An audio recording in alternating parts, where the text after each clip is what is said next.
Hola, hola, ¿cómo están? Soy Alessandro Leonardo y esto es Arras de Lona. Pasen, pónganse cómodos y sean bienvenidos como siempre a una nueva edición del podcast, episodio número 561. Gracias por estar con nosotros a través de iVoox, Apple Podcasts, Spotify, YouTube o por seguirnos, por supuesto, en arrasdelona.com. Y estamos efectivamente en el último episodio de Arras de Lona en general, que vamos a grabar en 2025. Así que bueno, es una buena manera de despedir el año y es además un show interesante para poder cerrar, ya que es una petición que nos han hecho a través del Ko-fi, que en un momento entro en detalles, pero agradecemos inicialmente a Ring, que respeto el nombre que nos puso ahí en el Ko-fi para pedirnos esto. Es una revisión de PWG, en este caso Mystery Vortex 3 del año 2015. Así que vamos a ver qué es lo que tenemos ahí para recordar un poco de no solamente PWG, sino de la escena del wrestling en esa época, ¿no? Quienes están protagonizando cosas ahí en las independientes. Un poco volviendo 10 años en el pasado, ¿ya? Así que nos conviene hacerlo en 2025 ahora, antes de que termine, para recordar 2015. Y para comentar todo esto, acompañándome tengo aquí a dos personas. Por un lado, primero, está por aquí Carlos Ryder. Carlos, ¿qué tal? Hola Alessandro, ¿qué tal? ¿Qué tal oyentes de Arras de Lona ya recuperados de la resaca, nunca mejor dicho, de estas navidades, del show especial de Navidad de Arras de Lona? Vamos de nuevo con uno de estos episodios que nos pedís por Ko-fi, en esta ocasión de nuevo Wrestling Guerrilla. Curioso que las pocas veces que hemos hablado de Wrestling Guerrilla nunca ha sido de manera muy extensa en Arras de Lona. Lo hacíamos alguna vez en el directo. Recuerdo que muy antaño, cuando hacíamos alguna review de pay-per-views, si te acuerdas, Alessandro, también a lo mejor veíamos otros shows y los mencionábamos al final. Recuerdo un Slammiversary que hablamos de DDT4. Es que es curioso, ¿no? Cómo ha pasado. Claro, con el Team tiempo. Tremendous. Sí, cierto. Sí, exactamente. Y nada, hace apenas 2 meses, 3 meses atrás hicisteis ahí ese Battle of Los Ángeles 2011 y me pareció tan interesante de escuchar. La verdad es que también me parece ahora interesante comparar cómo esto fue 2011, ¿no? Con ese el genérico, con Kevin Steen encabezando uno de los mejores combates de la historia del wrestling independiente, pero también con unos Young Bucks que eran casi protagonistas ya inesperados y aquí lo son completamente, ¿no? Me parece muy interesante el show que hoy vamos a reseñar. Muy guay también por ver cómo ha cambiado el wrestling independiente y cómo también, de alguna manera, hoy nos vamos a poner más panenquitas, vamos a poner esas gafas de ver cómo ha evolucionado el wrestling y cómo ha bebido de esta época de estos luchadores que al fin y al cabo, si ahora los repasas, hay algunos combates que dices, madre de Dios, si es que esto podría pasar hoy en un pay-per-view de All Elite o de WWE y sería increíble. Así que genial este show para ver y reseñar. Bueno, acompañándonos también aquí para completar la terna tenemos a Andrés Bahamonde. Andrés, ¿qué tal? ¿Qué tal, Alessandro? ¿Qué tal, Carlos? ¿Qué tal a toda la gente que nos está escuchando? Sí, mira, le decía un poco en off. No, yo nunca he visto un show de PWG en mi vida. He visto combates sueltos, bendito Dailymotion y demás, pero así como un show entero no lo había visto. Y claro, también decía un poco en off. Ya cuando abrí el archivo y vi que eran 2 horas 20, dije, oh, mira, qué agradable sorpresa ver un pay-per-view que va al grano.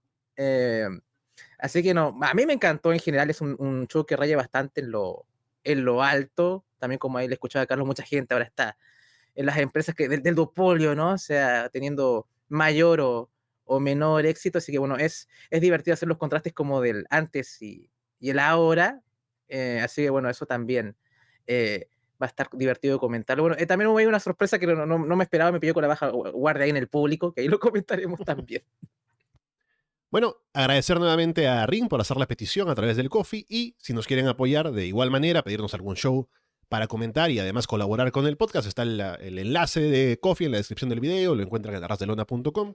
También está la opción de apoyarnos a través del Patreon, con Florida Vice, Monday Night, que comentamos ahí AEW, las Monday Night Wars, o si no escucharnos en abierto, igual se agradece el apoyo de cualquier manera.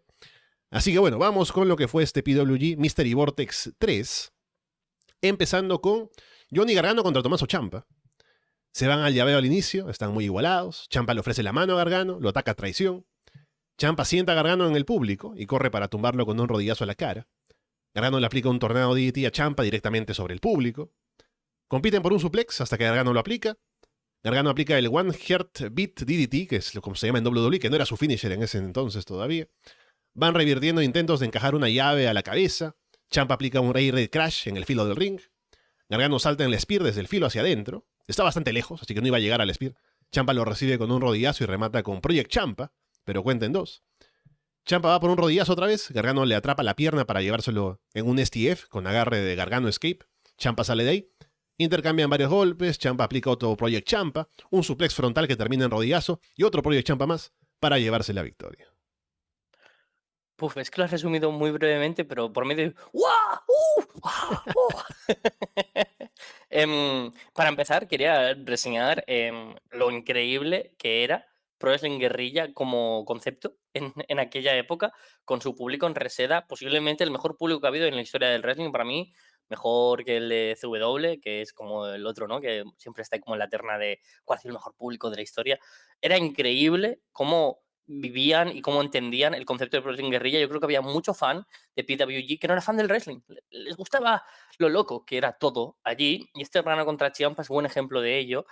Creo que este es uno de estos combates que quien ha odiado los Ciampa y Gargano posteriores, los de la época de NXT, este maldice que haya existido, porque es una base de lo que luego evolucionó y cómo funcionó NXT en los años de la Black and Gold era.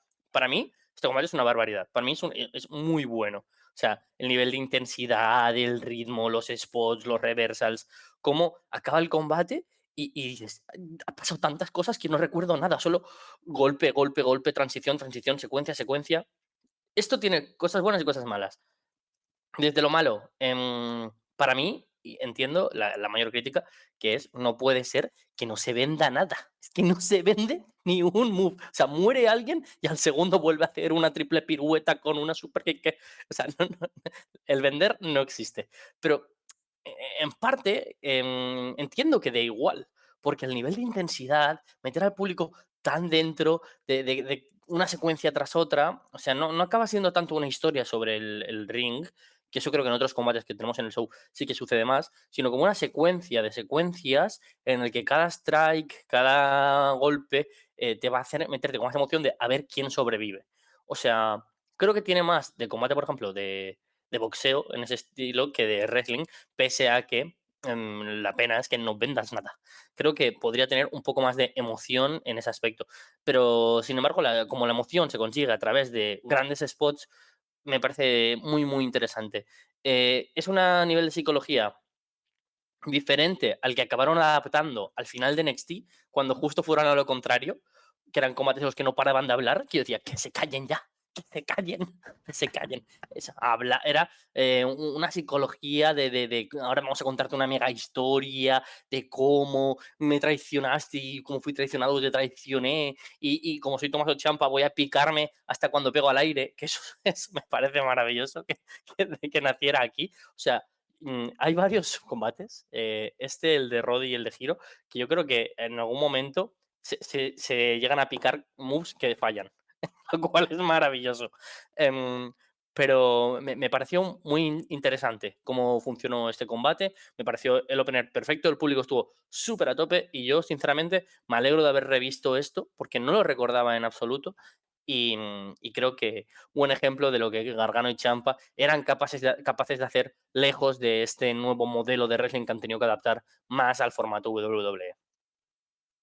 Sí, bueno, en esta época no sé si ya están haciendo los tryouts en WWE, porque ya en 2016 ya estaban ellos ambos en la compañía. Aquí es como junio, por lo que recuerdo.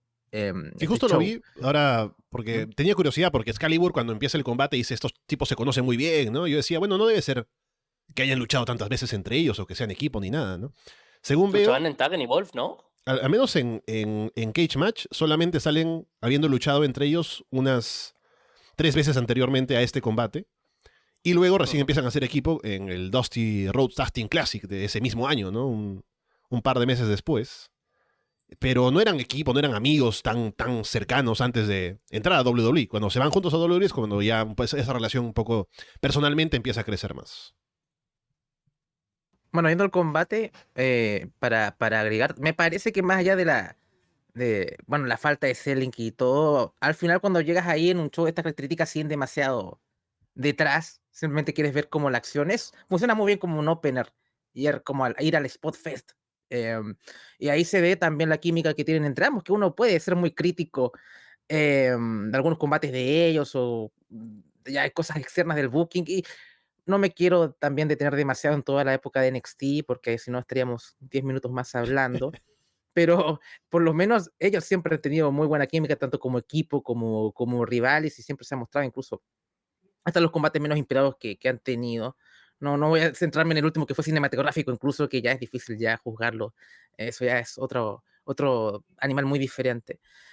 Pero a mí me parece que es un combate que tiene un gran ritmo, la gente está metida desde el inicio.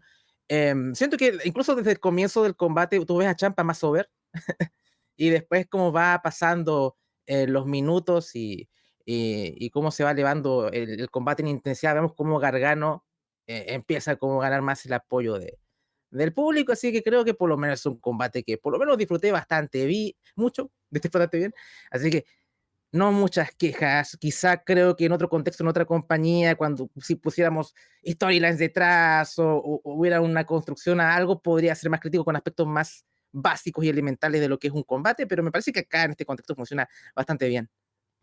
Claro, un poco el concepto de PWG siendo una super indie es que no hay historias, bueno, hay algunas historias, como veremos al final del show también, ¿no? Pero en general es como, ya, ¿qué luchadores están disponibles en la escena como para atraer a una cartelera? Y pongámoslos a pelear, ¿no? Traigamos las figuras de acción para que se peguen entre ellos o a los personajes de videojuegos para que hagan sus movimientos y a ver quién gana, ¿no? Y un poco ese es el ambiente que se vive ahí en Resida. Y también, sobre todo, que no hemos mencionado esto, pero Mystery Vortex es un concepto en el cual el público va sin saber qué cartelera hay. Por eso es Mystery Vortex, ¿no? Es un misterio. Porque la gente a este punto tiene la confianza de que WWE va a hacer un buen show. Así que toda la cartelera es sorpresa. Entonces, hasta qué luchadores aparecen, quiénes están, quiénes no están, es todo para que la gente se sorprenda al verlo, ¿no? Así que en este caso no hay nada previo, solo tenemos ahí a Gargano y Ciampa a pelear, a luchar entre ellos, y hacen todos los spots del mundo, pero queda genial, así que no tengo quejas tampoco del combate. Algo que me pareció curioso, recordando un poco la época, es que antes de que Ciampa llegara a WWE, siempre en las indies, ¿no? En Ring of Honor también cuando estaba ahí, lo tenía como mentalizado, o sea, proyectado como un tipo que era más grande, ¿no? Y cuando llega a WWE es como que pequeñito, ¿no? En comparación con mucha otra gente que está por ahí. Y en este combate, no sé si, sobre todo, no tanto Champa, sino Gargano, creo que físicamente estaba como más grande. Ya en el Performance Center se ha puesto en mejor estado de forma, se puede decir, ¿no? Pero está más delgado, incluso hasta la actualidad, me parece. O no sé si será por el ambiente de Resida, ¿no? El tamaño del ring, el tamaño de los oponentes, tal vez es un efecto visual, pero me da la sensación de que Gargano está un poco más grande muscularmente, ¿no? En esta época, a comparación de cómo está ahora incluso. Es que es un show en el que los luchadores están peculiarmente, muchos en un estado de forma entre gordifuerte y fofisano, y con un nivel de alopecia muy claro, pero que todos renuncian a, Aceptarlo, claro. exacto. O Sí. sea, Ciampa, John Silver, Josh Alexander, todos me encajan en esta definición. ¿Están fuertes o están medio gordos? ¿Están calvos o se puede salvar? O sea, hay muchos así, pero es verdad que el efecto visual de... Claro, yo ahora que hago shows, para mí Pro Wrestling Guerrilla siempre ha sido como la máxima, ¿no? Dentro del wrestling independiente, lo más grande que había. Y yo decía, es que lo de Risita está petada, tiene que haber como tropecientas mil personas. Y ahora digo, joder, pero si hay 4 filas por side, pues si ahí no hay mucha gente. Y todo se ve tan compacto, tan así, que parece mucho más grandilocuente todo. Y Gargano parece enorme, y de repente ves a Brian Cage moviéndose que parece Rey Misterio, y no sé, tiene un aura especial, ese ring, ese todo, que los luchadores se ven de una manera que nunca habías visto. Bueno, pasando al siguiente combate, es el World Cures Tag Team, que son Candice LeRae y Joey Ryan, contra Monster Mafia, que son quienes luego serían de North, ¿no? Ethan Page, Josh Alexander. La gente ama a Candice y odia a Joey Ryan, incluso antes de las revelaciones, ¿no? De las redes sociales y demás. Siempre me pareció, viendo PWG en la época, que juntaron a Joey Ryan con Candice, porque Candice estaba súper over, y como Joey Ryan la gente nunca lo aceptó, o siempre lo odiaban hasta que luego se puso over por el tema del spot este del pene, ¿no? Y no sé, la El cosa. YouPornPlex, porque incluso Exacto, hasta sí. los de YouPorn, como que, no sé si pusieron dinero ahí para que le pongan el nombre ahí al... ¿Quién iba a pensar? Yo debo decir, admito, yo era de los que me reía con el chistecito este. Mm, Pero después, en retrospectiva, claro, ¿quién iba a pensar que un tipo que hacía ese tipo de movimientos iba a estar involucrado en cosas no muy agradables o acoso sexual o ese tipo de cosas? Entonces, pero yo admito, a mí me hacía gracia ese spot. sí, sí. No, y bueno, Joey Ryan era un luchador importante porque fue uno de los fundadores de PWG junto con Excalibur y Super Dragon y demás. Entonces, siempre tenía una posición medio importante en el roster, pero la gente no lo quería, ¿no? Por eso también tenía la sensación de que, claro, como él tiene cierta influencia en backstage, seguramente quiso hacer equipo con Candice para que un poco la gente lo aceptara un poco más, ¿no? Y bueno, igual lo abuchaban acá en medio del equipo. Monster Mafia se lanzan a atacar al inicio, que por cierto, también debo mencionar esto, que mencionan que Josh Alexander está en su gira de retiro, porque estaba en sus últimos combates, luego se iba a hacer cirugía de cuello, pensaba que no se iba a recuperar bien. Luego sucedió que salió bastante mejor de lo que esperaba, entonces hasta se sintió mal de haber hecho gira de retiro, ¿no? Que la gente se sintió triste por él para luego volver sin mucho más, pero bueno, nos alegramos de que regresara después. Candice le Yo da creo pelea. que el Sí, dale, único, dale. mira, yo creo que el único luchador que en verdad hizo una gira de retiro y que estaba seguro de que no iba a volver más. Así que yo por lo menos con las intenciones de hecho Alexander por lo menos las valoro. Candice le da pelea ella sola a Monster Mafia. Candice no puede levantar. Ahí están para un body slam. Ryan quiere ayudar, pero Candice le dice que no, ella lo hace sola.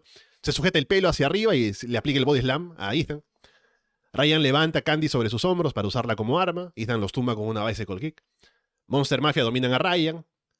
Alexander levanta a Ryan y Ethan lo impulsa para una Blue Thunder Bomb. Candice hace el comeback. Alexander lanza a Candice hacia arriba para que atrape a Ethan con un huracán rana. Candice salta desde la tercera cuerda para un doble DDT a Monster Mafia. Alexander tiene a Ryan en un puente. Candice le salta encima en un foot stomp desde la tercera cuerda. Monster Mafia matan a Candice con combinaciones. Ethan se baja la truza para mostrarle el trasero al público. Candice lo lanza en el Ballsplex. Candice termina aplicándole una Poison Rana a Alexander desde la segunda cuerda para llevarse la victoria. Hay una ovación luego para Alexander por esto del tema del retiro. Ethan le da un abrazo, pero luego lo traiciona con un Yuranage. Mira que hay veces que me sorprende cómo grandes spots, grandes combates, el público está muerto y de nuevo destacar como popazo histórico a que se haga una cola en el pelo Candice LeRae. O sea, es increíble. O sea, tú no necesitas hacer más en el wrestling que decir, te voy a cagar a trompadas. Me hago una cola y el público estalla. Es curioso de nuevo cómo la mente puede olvidar cosas que recordabas o que existían, pero para ti ahora vuelven a ser nuevas. Yo, que Ethan Page y Josh Alexander se llamaban Mafia, no me acordaba. Para mí era de North y siempre había sido de North. Para mí, que Josh Alexander se había tenido que retirar, lo había olvidado completamente porque para mí está como en mi cabeza desde el 2017 o por ahí, es campeón en AEW y también en Alpha One, si no me equivoco, haciendo combates con Michael Elgin. Pero me sorprendió, ¿no? De decir, hostia, pero si llevan trienios y yo seguramente los haya visto más de una vez. Y de hecho repasé y sí, exactamente, había visto luchar a Paige Alexander contra Alex Reynolds y Ion Silver, por ejemplo, también en Pro Wrestling Guerrilla, y se me había olvidado por completo. Y este combate creo que fue necesario para el show porque ese punto cómico que siempre ha tenido Pro Wrestling Guerrilla, siempre, y que hay que reivindicar, a la gente se le olvida. Para mí, el mejor campeón junto a Roderick Strong. Bueno, han habido todos muy buenos. Sting, el genérico, han sido geniales. Pero para mí la mejor coronación de la historia de Pro Wrestling Guerrilla es la de Chuck Taylor.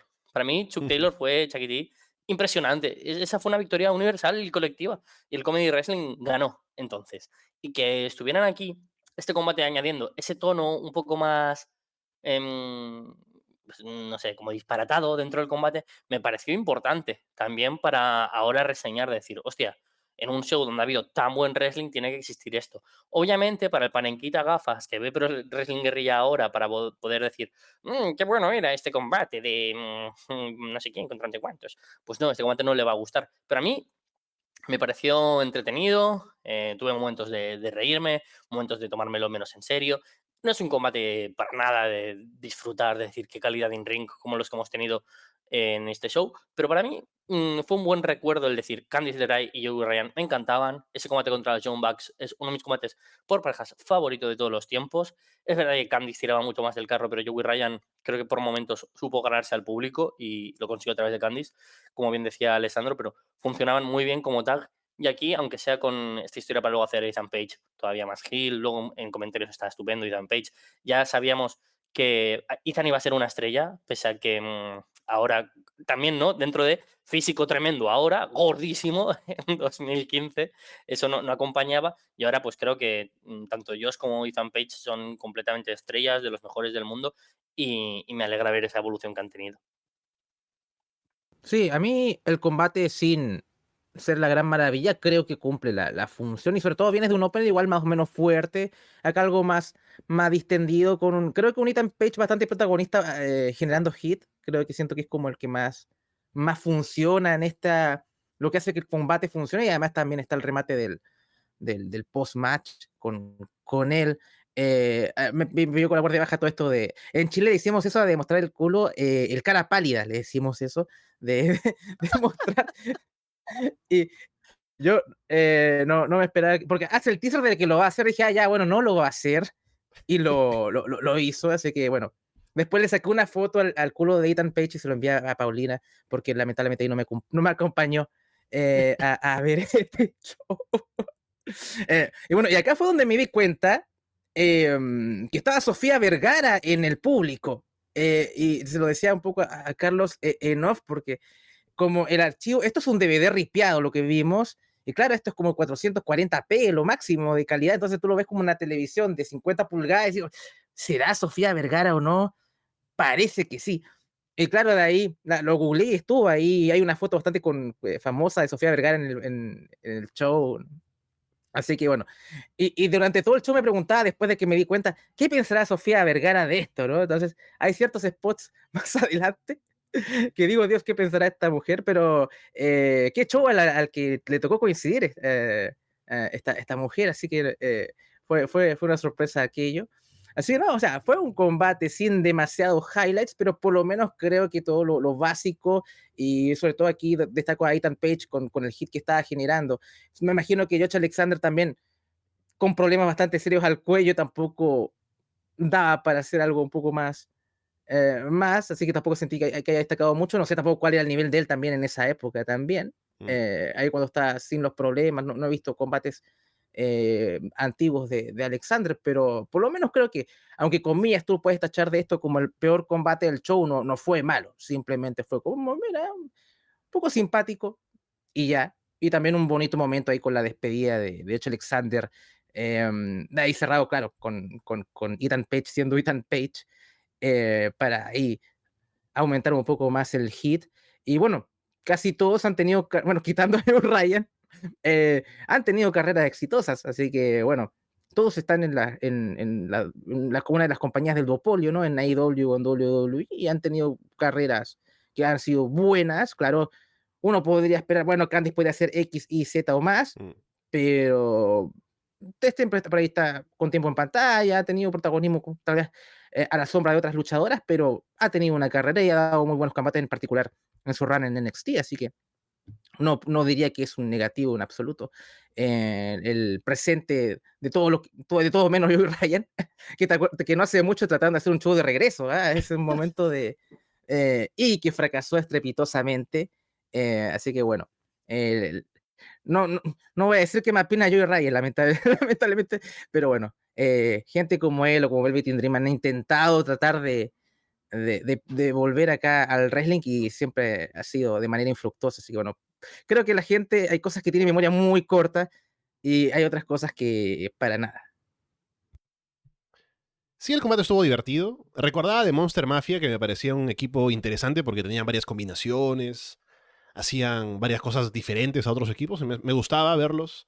No era un equipo tan destacado, o sea, luego ya cuando tienen carreras individuales uno puede destacar más a lo mejor qué tan bueno era Josh Alexander o qué bueno es ahora. Ethan Page también, lo que tiene para ofrecer. Pero en este punto estaban como dos tipos que tenían bastante potencial. Uno veía, no tenía yo en cuenta a lo mejor si iban a poder hacer carreras individuales, ¿no? Porque los veía como luchadores de pareja principalmente. Pero ya vemos en qué están cada uno de ellos ahora, están siendo bastante exitosos, así que bien. Recordaba, eso sí, que Ethan Page no tenía un buen físico, pero pensaba que Alexander sí, pero luego parece que no, ninguno de los dos, solo que Ethan lucía peor, ¿no? Pero igual, era un momento todavía de formación de ambos. Y también un gusto ver a Candice LeRae, que era como diosa en PWG, así que tiene sus momentos aquí para destacar, pero es un combate que tampoco llega a tanto a comparación de los demás. Pero bien, a pesar de todo, y sobre todo por el momento final de Alexander, ¿no? Que es como una despedida también de él en PWG. Quería comentar, porque no quería interrumpir, porque claro, me gusta también siempre escuchar a Alessandro, pero a veces dan ganas de hablar.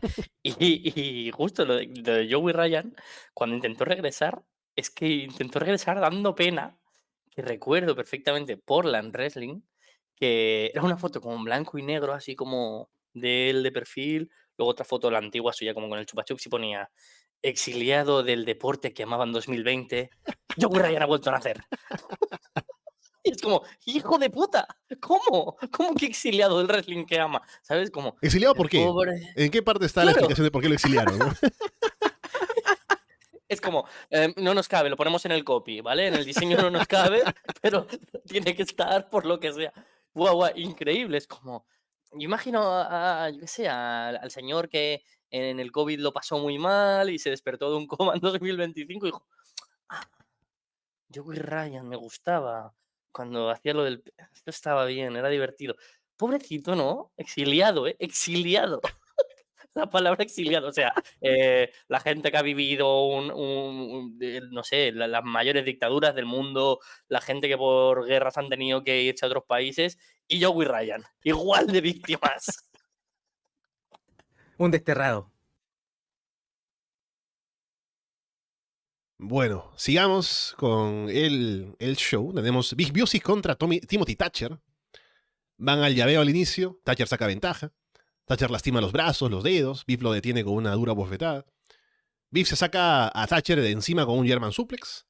Se ponen a intercambiar golpes en el medio del ring, se dan cabezazos. Thatcher se lleva a Biff en un Saka Otoshi.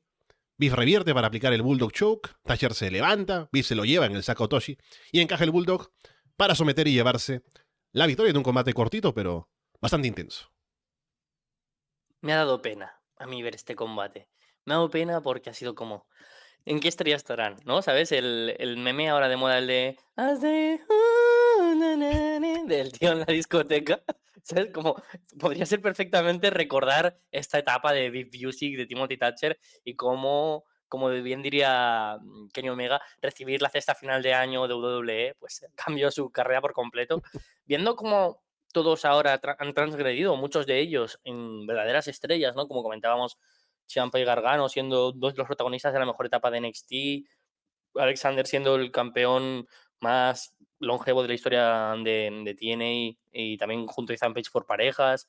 Venimos a este punto y vemos dos luchadores tan buenos en lo técnico, tan sobresalientes, que tristemente decidieron apartarse del in-ring, para dedicarse un poco a ser trainers, entrenadores y tener un rol más fuera de cámaras, que me apena. Es verdad que Timothy Thatcher aún lo podemos seguir viendo en algunos combates que tiene dentro del terreno independiente, pero a Big Music, también conocido como Onir Lorcan en WWE, ya le perdimos totalmente la pista y es una pena. Creo que el combate se adoleció de ser el combate que venía precedido por el tag team match anterior, porque el combate tan comedy este, tan técnico en lo intenso, porque era como un combate entre dos brawlers técnicos, un estilo así un poco híbrido, que era como tener ahí a dos perros como peleando todo el rato y eso me gustó, el estilo del combate. Creo que la acción, obviamente el público no le acabó de hacer el clic. Creo que el ritmo que suelen tener los combates de Pro Wrestling Guerrilla, incluso los más técnicos, luego tendremos uno en especial de Zack Sabre Jr., pero que este también fue campeón Gresham, o sea que estamos acostumbrados a ver un wrestling muy técnico, Kyle O'Reilly también, no hizo tanto clic, pero yo creo que sí que me gustó el combate. Una pena que fuera tan breve, porque creo que tenía mucho potencial, pero creo que de alguna manera hace un poco justicia con las carreras de ambos, ¿no? Muy buenos, podrían ser todavía mejores, pero tristemente por algo acaban de una manera inesperada y siempre nos quedamos con la cara de, ay, ¿cómo habría sido si hubiera continuado? Mira, a mí me gustó. Siento que tal vez se le han dado más tiempo con este público que no estaba tanto con el combate, hubiera sido más perjudicial, ¿cierto? Tal vez con un público más cómplice con el combate, creo que la duración le hubiera añadido mucho. Pero creo que en este contexto, creo que la duración fue la correcta por lo mismo. El público no estaba tanto sintiendo esto. Yo en particular, sabes que yo disfruté mucho este combate. Me gustó el cambio de. O sea, como estaba viendo cosas muy diferentes del opener a esto, dije, mira, qué bueno. Uno también ve esto a veces en AEW, pero en este contexto me gustó el cambio de tono drástico y además creo que el hecho de que no haya sido tan exceso me hizo que tampoco se me hiciese pesado en sí. Y aunque esperaba un poco más del combate, porque conozco también a Oni Lorca, lo vi mucho en NXT, también he visto cosas fuera, en algunos combates en Bloodsport y demás. em, Siento que el final hubiera funcionado más en un Bloodsport, ¿no? Sobre todo esta cosa más abrupta, cuando tú ya el público está condicionado a no necesariamente esperar un clímax. A veces el combate termina con un knockout o termina con una sumisión. Quizá también hubiese funcionado mucho mejor en un Bloodsport, quizá. Pero me gustó el estilo de ellos, me gustó sobre todo la parte final cuando hacen este cambio a Striking y empiezan como a subir un poco la intensidad. Creo que funciona. Quizá habríamos construido hacia un clímax, hubiera funcionado un poco mejor. Pero fíjate, pudo haber sido mucho mejor, sí, pero disfruté el cambio de tono, así que por lo menos yo lo recibí bastante bien este combate. Sí, me pareció lo mismo que mencionas, que hicieron un combate de Bloodsport, pero en 2015 y ante el público de PWG, ¿no? Y si bien hay una apertura en el público de recibir cosas diferentes, creo que aún no estaban como esa disposición para tener un combate de este estilo de pronto, de pensar que puede pasar una sumisión o un knockout en cualquier momento, ¿no? Como es el ambiente en Bloodsport. Así que faltó como un punto más como para que sea un combate a lo mejor más intenso, ¿no? Más duro, que se levante el público con cosas más espectaculares, ¿no? Más que solamente de pronto el intercambio de sumisiones al final, que estuvo bien, me gustó el combate igual, pero el público podría haberlo elevado más. Creo que en eso es como que en esa discordancia entre lo que querían hacer y cómo el público lo recibía, hace que el combate tenga una nota un poco más bajita dentro del show y no destaque tanto como otros que veremos después también. He estado revisando y digo, qué raro, porque como que podríamos denominar efecto Vergara, ¿no? A todo lo que pasó en este show y que no recordábamos o que sabíamos que estaba por ahí, pero que no lo recordamos de manera muy lúcida. Y en mi cabeza, Big Fuse y Timothy Thatcher habían luchado como 1000 veces en Pro Wrestling Guerrilla, o yo recordaba un combate mejor de ellos, ¿no? En Pro Wrestling Mm. Guerrilla, pero no. Yo creo que lo confundo con un combate que tuvieron en NXT hace unos años y he dicho, tío, tengo que revisar porque a mí esto me suena. Y si bien esta fue la única vez que se enfrentaron en PWG, sí que habían luchado previamente en Beyond, en WWN, que en entonces, es que madre mía, qué indies tan interesantes y tan nutridas teníamos, porque la tríada Evolve, Beyond, PWG era increíble. También WWN. También estaba AEW, habían muchísimas indies, ¿no? Pero se habían enfrentado en todas ellas y también posterior a este combate se enfrentaron en alguna ocasión en WWE y también en WXW. O sea que si alguien se quedó con ganas de más, ahí tienen otros combates de Oni Lorcan barra Big Music contra el bueno Timothy Thatcher. Mm. Roderick Strong sale al ring para hacer una promo. Es el campeón mundial de PWG y tiene una camiseta como la de John Cena señalando el cinturón hacia abajo. Dice que tenía planeado salir a lanzar un reto abierto por el título mundial, pero como el público está lleno de imbéciles, no lo van a ver luchar esta noche. Se quiere ir, pero Speedball Mike Bailey aparece. Roddy lo subestima diciéndole que es un nerd, viéndolo ahí con su gi de taekwondo, y acepta el combate porque piensa que va a ganar fácil, ¿no? Así que combate por el título mundial de PWG, Roderick Strong contra Speedball Mike Bailey. Bailey tiene el bronceado de granjero, solo los brazos más oscuros que el resto del cuerpo, el público un poco le hace el chiste. Roddy amenaza a Bailey con el dedo y Bailey le hace la mano a un lado y lo tumba con una patada giratoria. Bailey rellena de patadas a Roddy, salta en un moonsault con tornillo hacia afuera. Roddy detiene a Bailey con un rodillazo a la cara afuera y lo lanza en un End of Hardic en el filo del ring. Roddy domina atacando la espalda de Bailey. Roddy hace una pose de artes marciales ahí para lanzar una patada, burlarse. Roddy lanza lejos a Bailey en un suplex frontal, lo deja muy lejos. Bailey se recupera con patadas. Roddy lanza a Bailey por los aires para recibirlo con las rodillas. Encaja el Stronghold, pero Bailey llega a la cuerda. Bailey va por el doble rodillazo en Moonsault. Roddy lo recibe con el brazo, así que lo recibe bastante feo. Roddy va por el End of Heartache. Bailey cae de pie y salta en un Shooting Star Press con tornillo en carrera. Bailey aplica una Poison Rana, remata con la última Weapon, cubre, pero Roddy agarra la cuerda. Roddy aplica una Sick Kick, va por el remate, pero Bailey revierte en un paquetito. Roddy se molesta ya y procede a matar a Bailey con rodillazo a la cara, Rolling Elbow, dos End of Heartaches para llevarse la victoria en una locura de combate. ¡Qué barbaridad de combate! ¡Qué barbaridad de combate! Desde entonces el wrestling no ha vuelto a ser igual. O sea, o sea, amo el wrestling actual también, pero creo que el wrestling independiente no ha tenido un combate singles tan bueno desde entonces. Lo digo así de certero. O sea, hay mucha gente que recuerda como el mejor combate de la historia de Pro Wrestling Guerrilla, y a mí también me lo puede parecer, ese famoso 3 contra 3 de Adam Cole y los John Bucks, enfrentándose a Matt Sydal, Ricochet y Rich Swann, que lo comentaba en off, dentro de los efectos Vergara, que no sé por qué recordaba que la foto de Vergara en ese combate de locura. Pero no, fue en este show. Y para mí, este posiblemente entra en la discusión de cuál es el mejor combate de la historia de Pro Wrestling Guerrilla. Obviamente, han habido a posteriori muchos muy buenos, con grandísimos campeones, como han sido Bandido, el propio Mike Bailey, Jonathan Gresham de campeones, pero creo que el reinado de Roderick Strong en 2015 tiene un valor tan grande. Roderick Strong en 2015 puede que sea uno de los luchadores del año, en un año en el que sobresalieron gente como Kenny Omega, como Kazuchika Okada, como Nakamura, Jay Styles, Jay Lethal, Seth Rollins. Recuerdo que fue un año increíble para el wrestling, pero para mí, este Roderick Strong, que fue campeón de televisión, que tuvo combatazos contra Okada, contra Zack Sabre Jr., contra Mike Con Bailey, Tanahashi también ese año, sí. es que, ¡qué añazo! Ese año de campeón de Roderick Strong en PWG. Ya solo con la promo dices, animal, qué animal. Qué pedazo de buena promo de heel. Sale Mike Bailey y dices, qué tontito es. Es así vestido. Y claro, es que es perfecto. Y el combate, los primeros 20 segundos, ya se desencaja la mandíbula. Esa ofensiva tan precoz de Mike Bailey en el momento en el que empieza con ese striking, ¡pam, pam, pam, pam! Quien no haya visto nunca a Mike Bailey, o no, ahora claro, ahora hemos visto a Mike Bailey en combatazos de 60 minutos y estamos súper acostumbrados. Pero esos primeros 20 segundos te enamoran del streetball.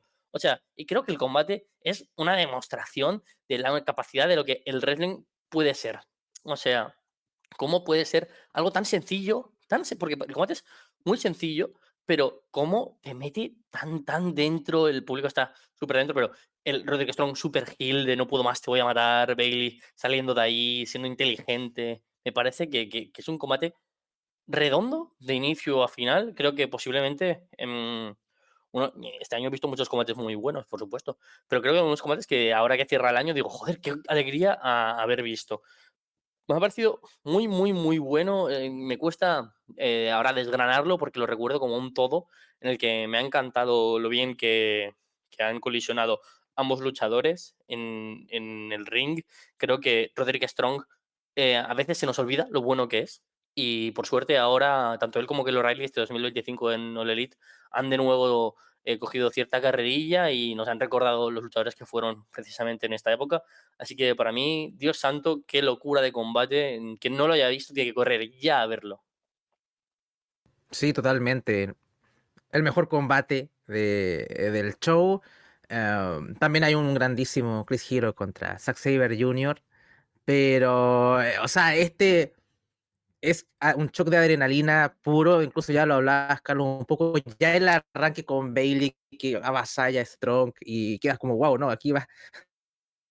Esto en verdad es serio y es un combate que va hacia arriba, no te toma y no te suelta con un Strong que es tremendo. A veces creo que más allá de que él nunca ha sido como bendecido con la skill de hacer promos, creo que tal vez lo más desafortunado para la carrera de Strong es quizás no haber sido un poco más alto, un poco más grande. Este tipo hubiera sido un poco más grande, no sé, dame un poco más de un 80 y algo. O sea, creo que lo veo campeón mundial de las empresas más importantes, de seguro. o al menos Japón, quizás, pero creo que eso fue lo que le pecó al pobre de Roderick, pero no, pero es un enorme combate y, o sea, esto es un speedball de hace 10 años atrás, ¿no? Entonces, yo incluso esperaba un speedball en contraste al actual, incluso más... mucho más, un diamante sin pulir casi, ¿no? Es como, oh, mira, este tipo tiene cosas, pero en verdad es un luchador bastante completo ya, en esa época. Así que a mí me sorprendió mucho a veces en como antes y después pensé que iba a haber algo más drástico, ¿no? Como, mira, esto es lo que se da a transformar X luchador, ¿no? Sentí un speedball que era ya muy, muy completo ya en ese entonces. ¿Cuándo tendría? 23, 24 años. Creo que tiene una edad a nosotros que tenemos la misma edad, por lo menos. Tenemos una edad más 34, nosotros debe tener una edad ahí speedball Sí, con 35 nosotros. tiene, 35. Sí, más o menos. Entonces, un luchador ya bastante maduro para esa edad. Así que no, me adhiero ahí al comentario de Carlos en que vayan a ver este combate. Ojalá remastericen esto en 4K para poder ver mejor a Sofía Vergara y este combate seguro, ¿no? Mucho mejor. Así que no, ahí para mí el combate del show. De un gran show, además. Sí, de acuerdo, es un combate increíble porque está todo puesto para funcionar perfectamente, ¿no? Mike Bailey viene debutando en PWG recién en el propio 2015, a inicios de año, así que había tenido unas cuantas apariciones en PWG, pero no tantas, creo que unas 4 antes de este combate, así que es un luchador que se le ve que tiene aptitudes, que es bueno, pero aún no es una cara probada, ¿no? De pronto que la gente interprete como que está alguien que está para grandes cosas. Y Roddy Strong que está en su rol de campeón, dominante, a pesar de las trampas y demás, ¿no? Y que es un tipo que se hace odiar por el público y todo, pero viene sobrado, ve a Bailey ahí y le dice, bueno, te voy a dar una oportunidad porque te mato fácil, ¿no? Y tanto para Roddy como para el público, es una sorpresa lo competitivo que resulta Bailey, lo genial que es, hasta que te llegas a creer que podría ganar el título en algún momento del combate por el final. Pero sí, es una locura porque más o menos a partir de esa base se va trabajando en el hecho de que, claro, Bailey todavía tiene más para seguir sorprendiendo a Roddy, todavía puede llegar incluso más lejos. Así que sí, es maravilloso. Es un combate que, viendo cómo están Roddy y Bailey a día de hoy, 2025, podrían hacer un combate parecido a este, pero tendría que darse un poco las condiciones, ¿no? De que Roddy sea campeón de algo. Bailey en AEW ya tuvo el Continental Classic, entonces ya un poco tiene algo más de credibilidad, pero un poco antes a lo mejor aún podías contar la historia de que es un tipo que sorprende a los grandes, ¿no? Como se contó con Fletcher, es un combate más o menos que tiene una forma de armar parecida a este, pero sí, un maravilloso combate, Roddy. Hay que reconocerle también a Roddy, hay que tener el poder valorar que el tipo en 2015, en 2025 y en 2005 también era un tremendo luchador. O sea, el tipo ha estado 20 años a un nivelazo y sigue estando hasta el momento, ¿no? Y con los 42 años que tiene, todavía va a seguir seguramente un tiempo más, pero es tremendo Roddy. A pesar de no ser como cara de las empresas grandes o que haya hecho grandes cosas más allá de pronto se le puede resumir esto como en constancia, en ser un tipo que es confiable, de que siempre te va a dar algo a un gran nivel. Está ahí y sigue, así que es un grande Roderick Strong, a pesar de no haber llegado a cosas tan grandes como otros de su generación, digamos. O sea, creo que lo mejor de Roderick ahora actualmente es que está con el jefe correcto. O sea, Mm. tiene a un Booker que sabemos que le gusta a él. Está bien, él tiene que buquear, también es un negocio, no es que lo vas a poner campeón mundial a Roderick Strong, pero lo va a tener ahí en pantalla, sabe que le va a funcionar, sabe que si vuelve Kyle O'Reilly, bueno, ahí tengo un tag, si puede ser un retador para el TNT si quiere, o para los 70 títulos que tiene IW ya individuales. Lo va a usar. Entonces, por lo menos para el fan que gusta de Roderick, es bueno, vamos, lo vamos a ver y teniendo muy buenos combates acompañado de un tremendo roster también. Entonces, por lo menos, él además también tiene un estilo que va a ser longevo él, su carrera. Así que bueno, por lo menos uno contento con seguir viendo a Roderick. Y yo creo que va a tener bastante protagonismo en AEW este 2026. Mm.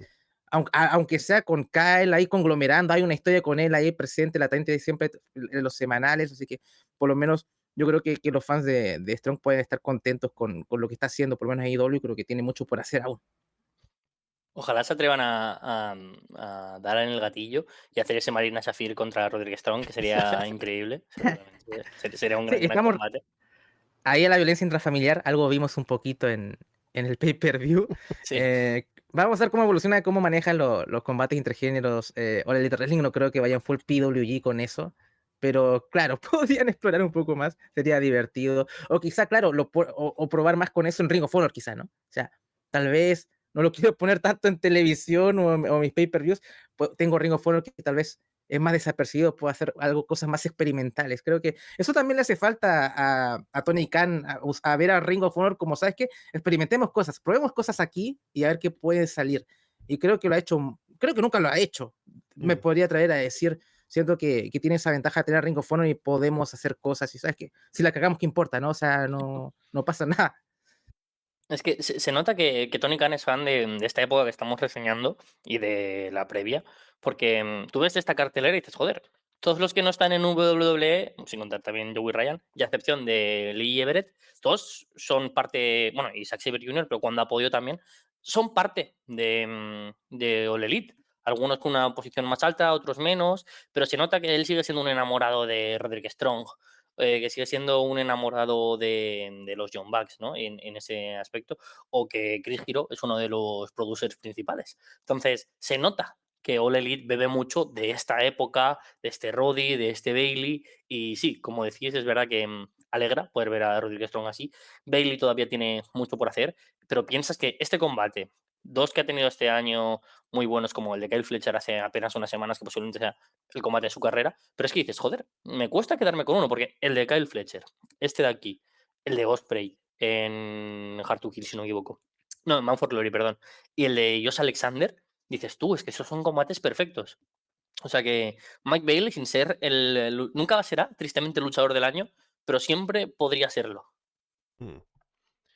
Viendo aquí la carrera de Bailey, me llama la atención que esta prohibición que le pusieron por haber pasado a Estados Unidos sin visa de trabajo y que tuvo que estar sin poder entrar al país por 5 años, pasa el año siguiente. O sea, no estuvo tanto tiempo en WWE. Estuvo en 2015, un par de meses en 2016 y luego ya no apareció más por esa prohibición. Pero en ese tiempo corto que estuvo había dejado una impresión bastante fuerte, como para darnos pena, ¿no? De que, mira, el tipo joven además, que iba a estar fuera de la escena un tiempo. Pero bueno, vemos que todo al final salió bien con ese tiempo fuera, que aprovechó yendo a otros lugares y que ahora vuelve como el luchador que es. O volvió en 2022 y sigue hasta ahora en un tremendo nivel. Brian Cage contra John Silver. Se ponen a posar, a mover los pectorales. Se van a un duelo de fuerza. Silver parece que saca ventaja en un momento. Silver levanta a Cage de un brazo y Cage luego aplica unas tijeras. Así que el chiste acá es que, claro, Silver pelea como Powerhouse en la mayoría de casos y Cage como un High Flyer. Cage levanta a Silver para hacer 10 levantamientos ahí con los brazos. Silver luego le carga a Cage, hace lo mismo, que es una locura. Silver levanta a Cage en un gorila press, lo deja caer sobre las cuerdas. Cage salta en un tope con giro hacia afuera sobre Silver. Cage domina. Silver se recupera con un jackhammer. Silver luego lanza a Cage de un lado a otro del ring. Cage aplica un 619. Silver aplica la Spin Doctor Bomb, pero cuenta en dos. Silver levanta a Cage para un sit down power bomb. Cage le aplica una Crucifix Bomb a Silver y remata con el Discus Lariat para llevarse la victoria. Y a mí este combate me pareció muy genial y muy divertido. O sea, me pareció sensacional. Me gusta cómo también Pro Wrestling Guerrilla servía como si fuera un lienzo en blanco para decir, mira, no vamos a hacer el clásico back and forth, vamos a Shine, vamos a Hit, vamos a Comeback, hacer como un combate clásico en estructura, sino de decir, vamos a tener una licencia de una idea de combate y a ver cómo la desarrollamos. John Silver es una versión pequeñita de Brian Cage. Vamos a hacer que él sea el powerhouse y tú, para que se te vea, o sea, tú, Brian Cage, para que se me vea a mí, John Silver, más grande, tienes que ser un high flyer. Esto es divertidísimo, porque parece Rey Misterio. Y lo mismo que Mike Bailey comienza el combate con Roderick Strong y en los primeros 20 segundos tú ya dices, ya tengo claro cómo ver el combate hasta que fallece sobre las piernas de Roderick Strong. Tú aquí piensas que van a seguir como el mismo rollo de, vale, pues todo el rato vamos a ver desde las primeras tijeras que hace Brian Cage y el público también estalla, porque dentro de lo que es un público, pues bastante sencillo, ¿no? Como hemos comentado antes, después de lo de Candice LeRae, poder hacer unas tijeras siendo Brian Cage, te vuelves loco. Yo creo que también, siendo 2015, esto era el currículum que entregó Brian Cage a Lucha Underground, como mira, soy un monstruo, pero puedo hacer esto, puedo luchar contra Fénix. Y es genial el combate porque es muy divertido, porque tiene momentos de gracia, ¿no? De decir, hostia, esto que hace Brian Cage también lo puede hacer John Silver. Momentos de sorpresa con lo que puede hacer John Silver con su capacidad atlética y lo que puede hacer Brian Cage con su cuerpo también y su físico. Pero lo mejor para mí es la resolución. Como no puedo ganarte siendo un High Flyer, te mato con mi Lariat, que al fin y al cabo, ¿por qué voy a renegar de quién soy? Te voy a demostrar que en mi movimiento final te voy a matar, porque es con lo que tú no puedes hacerme a mí. Y eso a mí, que puede parecer muy superficial decir, mira, se acaba con su finisher, me pareció, sin embargo, una decisión muy acertada para el storytelling de este combate. Para mí, muy, muy divertido, me pareció sensacional. No es un combate igual de brillante que el anterior o el que tendremos después, pero era perfecto para este momento del show. Así que yo creo que dentro de uno de los mejores shows que he visto este año, sin duda, este show de Pro Wrestling Guerrilla, tener combates así, que no sean tan buenos a nivel wrestling, pero que sean tan buenos a nivel historia, es sensacional. O sea, creo que, por ejemplo, el Elite, que ahora comparábamos mucho, ¿no? Por cómo era antes las indies, cómo ese estilo un poco se ha ido adaptando y desarrollando primero en NXT y ahora en All Elite. Creo que tiene mucho que aprender Tony Khan de cómo se estructuraba un pay-per-view en el caso de Pro Wrestling Guerrilla. Yo me saturo viendo un pay-per-view de All Elite, porque normalmente son 3 4 5 horas, incluso si es Solín, con su Zero Hour de 2 horas, y no te puedes perder nada. Y de hecho, el combate de la Zero Hour se mete en el pay-per-view y es un combate espectacular. Y dices, ¿cuándo respiro? No puedo mear. Y eso es terrible. Terrible, bueno, ojalá todas las cosas terribles fueran así de buenas, ¿no? Pero creo que sí que a veces necesita aprender un poco cuándo bajar el ritmo, ¿no? Como en el cine, no puede ser todo el rato Fast and Furious de pa, pa, pa, pa. Y aquí Wrestling Guerrilla es muy interesante, como en un Mystery Vortex, donde te esperas combates locos y muy buena calidad también, que te presenten otras opciones y otras alternativas, como este Silver contra Brian Cage, me pareció súper acertado. Sí, no demasiado que agregar, de hecho era lo que también quería enfatizar, lo de cómo armar una cartelera, igual es parte del arte, y si tienes fuegos artificiales sonando todo el tiempo, ya no te dan ganas ni de mirar al cielo. Eh, y creo que a veces hay que poner el combate para extender, por eso uno poníamos over, por ejemplo, en World's End, el combate mixto con Tony Storm y todo, em, para relajar un poco al público, después podemos poner algo más fuerte. Hay una cosa de saber poner, de saber mezclar. Es como ser un DJ, ¿no? O sea, tienes que poner el tema aquí, después pones otra cosa. Va el tema así, cuando armas una cartelera, creo que es algo que a veces cuando uno reseña un show, está uno tan concentrado en que la calidad del combate, em, pero al final es como cuando dije lo del DJ, es como un álbum de música, no puedes llenar el disco de hits, ¿no? O sea, como que tiene que haber puentes. Hay que pensar un show como un álbum de música, quizá. Eh, y acá esto lo hicieron bien. Y además también acá afortunadamente el show no es 4 horas también. Eso también añade bastante a esa ecuación. Y creo que intentamos no sé si diría un comedy match, pero sí tiene varios momentos de aquello con lo que ya mencionaba, en este cambio de roles inverso. Un John Silver que sí es un tipo que tiene un instinto natural y es muy carismático y sabe hacer bastante bien este tipo de combates. A mí me ha dado mucha pena que ya, bueno, no se utilice a alguien como John Silver en televisión o en AEW. Me acuerdo mucho en etapas más tempranas de All Elite Wrestling, que era un punto alto el hombre, ¿no? O sea, aún recuerdo un combate que tuvo con Orange Cassidy en pay-per-view, fue muy divertido. Y es como, hay cosas que ha perdido AEW. Cuando a veces las limitaciones ayudan a hacer cosas más finas, ¿no? A veces la limitación te lleva a un nivel más alto. A veces cuando tienes un roster tan bueno, mira, a veces tengo que utilizar esto y hacer otro tipo de cosas, tener otro tipo de enfoque, y ya AEW como que lo ha perdido, ¿no? O sea, ha crecido demasiado y por eso es bueno tener una escena independiente saludable, ¿no? Por eso a veces mencionaba lo de Ring of Honor. Mira qué bueno que lo tienes ahí, puedes experimentar y hacer cosas. No lo haces, pero bueno. Así uno siempre quiere una escena independiente saludable para poder ver este tipo de combates. A mí lástima que a veces no me hago mucho el tiempo para ver cosas afuera de lo que reseño, ya, incluso hasta me cuesta a veces llegar a Florida. A veces llego después del trabajo y digo que vamos a grabar. Así es la vida, pero por lo menos este combate te hace recuerdo a esas cosas, ¿no? Un combate que realmente no busca generar pirotecnia, pero sí ser un buen puente entre un buen hit a otro, que ya iremos hablando de ese Zack Sabre Jr. contra Chris Hero. Sí, es un combate muy divertido. Yo estaba en duda, mientras veía este show, si había visto este evento cuando sucedió, ¿no? Hace 10 años. pero me acordaba de este combate, Brian Cage contra John Silver, porque es una idea muy, muy loca que sacan adelante. Y también el segmento final del show, ¿no? Así que, más que recordar combates grandes como Roddy contra Bailey o Saber contra Hiro, me acordaba de eso, imagínense. Efecto Pero Vergara. el efecto Vergara, efectivamente. Los momentos, Alessandro, los momentos. Claro, Matt Hardy tenía razón, ¿no? Al final.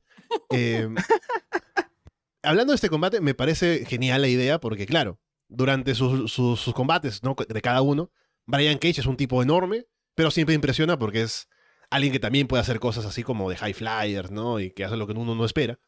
Y Silver es un tipo pequeño, pero en sus combates también tiene spots de fuerza, ¿no? Se vende como el powerhouse a pesar de ser pequeñito. Y llevamos ese concepto de cada uno al extremo, al enfrentarlos y hacer como ese contraste, ¿no? De cómo lucha uno y el otro. Y me parece que sale genial. Y Silver no era un luchador de combates individuales en esta época, era haciendo equipo usualmente con Ale Reynolds, pero le dan esta chance precisamente por ese concepto y lo hace muy bien. Aparte, muestra un poco más de su carisma también, que creo que después de este combate, o sea, este combate específicamente, hasta que se une a Dark Order y está como con los segmentos en YouTube y demás, no se veía mucho de él como personaje, al menos yo no lo había visto, ¿no? Yo recordaba el equipo con Ale Reynolds, que eran un buen equipo y todo, pero él como tipo carismático y de hacer cosas como para enganchar por ser él mismo, John Silver, no lo recordaba o no lo tenía presente desde este combate hasta mucho más adelante en AEW. Así que es algo curioso al menos para tomar en cuenta de por qué también un poco era algo que no era muy conocido de John Silver hasta mucho más adelante. Y sí, este combate me acordaba por el concepto y terminó siendo tan genial como lo recordaba, así que contento de verlo otra vez. Chris Hero contra Zack Sabre Jr. Hero se lleva a Sabre en un crucifix para cubrir, pero Sabre hace un puente para salir de ahí. Sabre le pisa el brazo izquierdo a Hero, Hero lo vende muy fuerte. Sabre sigue buscando el brazo, Hero deja de ir por llaveo y se pone a lanzar golpes y patadas. Sabre responde también con patadas. Hero sangra de los dedos de la mano izquierda. Hero tumba a Sabre en un rolling elbow y Sabre queda medio noqueado en ringside. Alguien intenta por ahí empezar un cántico de USA y la gente lo abuchea. Hero también se pone a atacar el brazo izquierdo de Sabre. Sabre atrapa a Hero con una PK. Sabre detiene una patada de Hero y se acomoda para llevárselo en una cobertura con puente, pero cuenta en dos. Hero tumba a Sabre, hace gotear sangre de su mano encima. Sabre atrapa a Hero en los brazos, cubriendo con las piernas en puente, pero cuenta en dos. Hero tumba a Sabre con varias patadas seguidas a la cabeza. Cubre, pero cuenta en uno. Hero va por un Gotch Style Pile Driver, pero Sabre lo agarra del brazo para llevárselo a la lona. Lo sujeta con una llave mientras le patea la cabeza hasta noquearlo. Y Sabre se lleva la victoria en un tremendo combate también. ¿Os acordáis hace como 10 minutos cuando he dicho que Rodríguez Strong contra Mike Bailey era el mejor combate de la historia por sin guerrilla? He cambiado de opinión. O sea, lo había dicho precisamente porque, obviamente, para muchos puede serlo, ¿eh? Hay muchos combates, pero me gusta cómo en un mismo show tienes esa perla y esta, que sin duda cada uno pues también puede estar el del genérico contra Kevin Steen o muchos otros. Por ejemplo, Zack Sabre Jr. contra Walter también. O Chris Hero contra Mike Bailey, también lo recuerdo. No, Chris Hero contra Roderick Strong. No sé, estoy mezclando combates. Pero bueno, que hay mil don del Hero.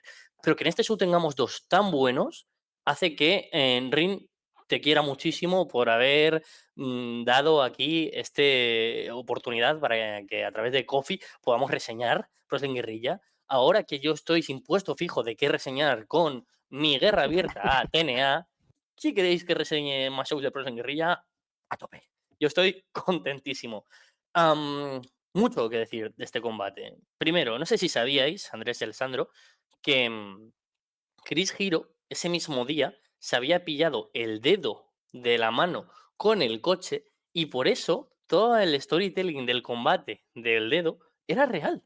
O sea, es que es fantástico. Yo me acuerdo de ver este combate y decir, Zack Sabre Jr. y Chris Hero han luchado muchas veces, ¿no? Ni Wolf recuerdo unas cuantas, en Alemania también, pero recuerdo decir, tú, le ha matado de verdad el dedo. O sea, ese momento en el que está así y hace ¡clac! Y ves cómo se lo coloca y el público hace es increíble. Bueno, o sea, creo que el combate es fantástico. Para mí es sobresaliente.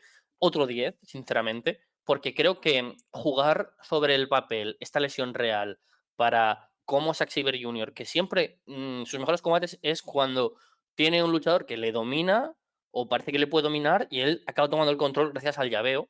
Me parece fantástico. Ese juego final, además, voy a intentar el Ghost Driver, Kimura, hasta el final, ganas por TKO, el público, ¿qué? O sea, fantástico. Sí contra Timothy, que mencionaba Andrés, ¿no? Que hacían que tuviera más el combate tuviera más emoción. Creo que no es fácil que un combate que sea con un estilo tan claramente técnico pueda sobresalir tanto en los spots. O sea, puede estar bien en la transición, en cómo va creciendo, en los salves, en los kickouts. Por ejemplo, Zack Sabre Jr. contra Aikid, que me parece uno de los mejores combates de Zack Sabre Jr., se centra en eso, ¿no? Pero en este de Chris Hero creo que tiene momentos reales. O sea, hay momentos de wrestling real. Y eso es lo que a mí me cautiva de este combate. Que es una pelea que transgrede el propio wrestling. Si era tan orquestado el Roderick Strong contra Mike Bailey, este parece casi opuesto en ese aspecto.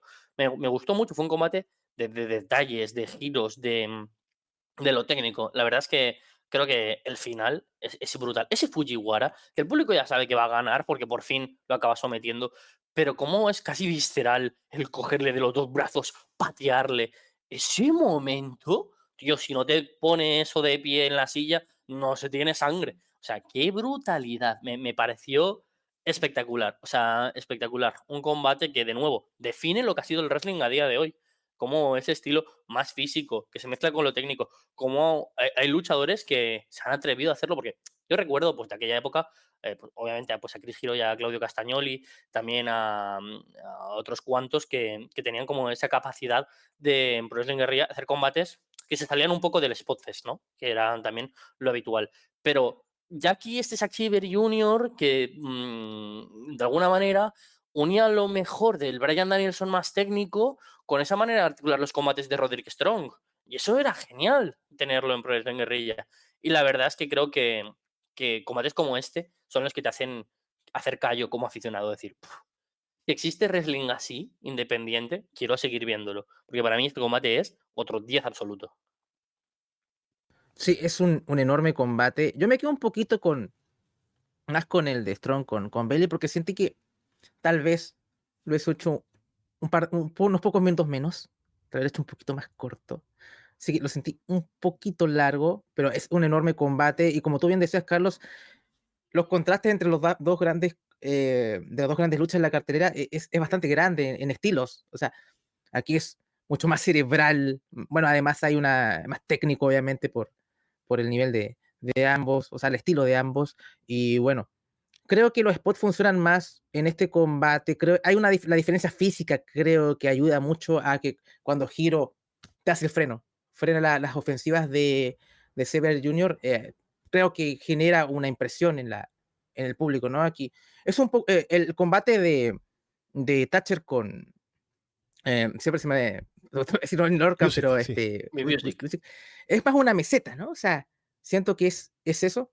Este es mucho más metódico, y realmente funciona muy bien. Creo el final del combate, no sé si, sí, porque Takeover Brooklyn pasa 2 meses después de este show, Mm. y hay un spot del Sacha contra Bailey que me recordó mucho el final. Creo que uno de los spots que más se recuerda de ese combate es Sacha. Creo que lo tiene en back statement a Bailey.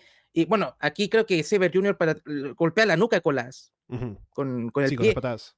Sacha lo hace a la mano lesionada Claro, cuando Bailey de quiere Bailey. llegar a la cuerda, sí, le patea la mano. Claro. Y cuando vi ese spot dije, no estará inspirado en ese momento, porque está muy cerca de estos dos shows, y Takeover Brooklyn pasa un par de meses después. Y dije, mira, esto es muy parecido. No sé si Sacha o Mercedes Monet habrá sacado inspiración ahí. Yo diría que ese es el spot más memorable de ese combate. De hecho, Sacha versus Bailey en ese show es tal vez uno de los combates más importantes de la edición femenina en la historia de WWE. Si me dices el número uno. Creo que es más importante que cualquier main event femenino de WrestleMania que se ha hecho. Entonces, me lo recordó mucho ese final, y me hizo sonreír. Yo dije, creo que estoy casi seguro que Mercedes sacó de ahí ese spot. Sí, es un tremendo combate. Me gusta ese contraste de... Claro, está el wrestling técnico, que es en lo que ambos de pronto quieren, incluso desde el inicio del combate, ¿no? Están midiéndose ahí, pero cuando Sabre ataca la mano, previamente lesionada de Hiro se molesta, ¿no? Porque Seguramente se sabe, ¿no? Que está lesionado, le molesta que se metan con la mano de una lesión que tuvo por un accidente, ¿no?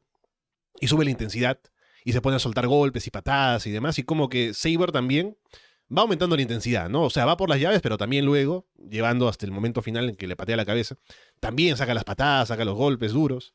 Así que es como que es seguir y venir, ¿no? Entre la técnica y la brutalidad entre ambos, que se maneja muy bien en este combate. Saber, recuerdo muy bien que en sus primeros meses en PWG llegó en un combate, también lo he visto acá ahora, en un combate multitudinario, ¿no? Como de tríos. Y luego recuerdo el momento que tiene ese ascenso, ¿no? Muy parecido a como Mike Bailey, por ejemplo, más temprano con Roderick Strong. Viene como alguien que no está considerado como alguien tan importante, pero le da un combatazo a Roddy, el campeón mundial, y da ese salto en importancia. Saber le gana en la primera ronda o no sé si la primera ronda o la segunda, de Battle of Los Ángeles a Adam Cole. Primera ronda debe ser. Y Adam Cole que era súper establecido, ¿no? Y es como que, wow, mira, Zack Saber le gana bien además, le gana de manera bastante convincente. Y es como que, este tipo es alguien a tomar en cuenta, ¿no? Eso el año anterior a este. Y a Saber llega a este show un poco más fogueado, ¿no? De que la gente sabe que es un tipo que está a nivel. Pero Chris Hero es súper más establecido con los años que lleva en la empresa. Así que hay un poco de esa dinámica también, pero no tan al punto de que Saber sea tan underdog, porque tiene ya un respaldo atrás de cosas que ha conseguido, ¿no? Pero hay un poquito de eso también que me gusta. Y además con la forma en la que al final gana Saber. Así que me parece que ese de ir creciendo en lo que proyecta Saber también se maneja en este combate. Y recuerdo que el año siguiente, a este es cuando Saber va al Cruiserweight Classic, que participa en el torneo, ¿no? Que tenían planes de contratarlo a él y a Kota Ibushi, que al final no quisieron. Pero en ese tiempo había mucha gente que veía a Saber por primera vez, y había mucho este comentario, recuerdo incluso a Lance Storm, que decía esto, ¿no? De que este tipo viene a luchar como si fuera, no sé, William Regal, pero el cuerpo como que no lo respalda, ¿no? Porque no sé, es muy flaquito y demás, pero el cuerpo de Saber siempre ha sido como diseñado para enrollarse alrededor de los rivales, ¿no? Y hacerles llaves. Creo que siempre funcionó, o sea, tenía bastante claro qué era lo que quería proyectar con su estilo. Luego tomaría un poco más de físico, que también le viene bien, ¿no? Pero creo que malentendieron mucho lo que quería hacer Saber en su momento. Pero bueno, ha tenido una gran carrera después, así que le ha ido muy bien después de este 2015. Trevor Lee y Andrew Everett hacen una promo en el ring. Hablan de cómo ellos debutaron en Mystery Vortex 2 y ahora están en Mystery Vortex 3, siendo campeones de parejas de PWG. Quieren recordarle al público por qué se enamoraron de ellos. El público corea por los Young Bucks, pero dicen que van a luchar entre sí en un combate individual. Nadie se lo cree. Están ahí acomodándose en el ring, ¿no? Para empezar a agarrarse. Pero la gente se queda mirando la entrada. Y los Young Bucks aparecen. La gente se vuelve loca. Ahí en comentarios Excalibur dice que Nick estuvo la noche anterior en Japón. O bueno, un poco de cambio de horario, ¿no? Así como Hulk Hogan decía que luchaba 400 días en el año, a lo mejor ahí le ayudó un poco el viaje a Nick. Matt dice que han estado viajando alrededor del mundo, vendiendo camisetas, alimentando a sus hijos, arrollando a sus bebés. Y vieron en internet a dos tipos que ganaron 3 combates en una sola noche, Lee y Everett, así que son cosas serias. Aunque recuerda que, claro, ellos ganaron 3 veces ya el torneo de DDT 4. Lee y Everett son los campeones en pareja, así como... y como que no van a defenderlos frente a los maravillosos fans de Reseda, ¿no? Propone que pongan los cinturones en juego esta noche.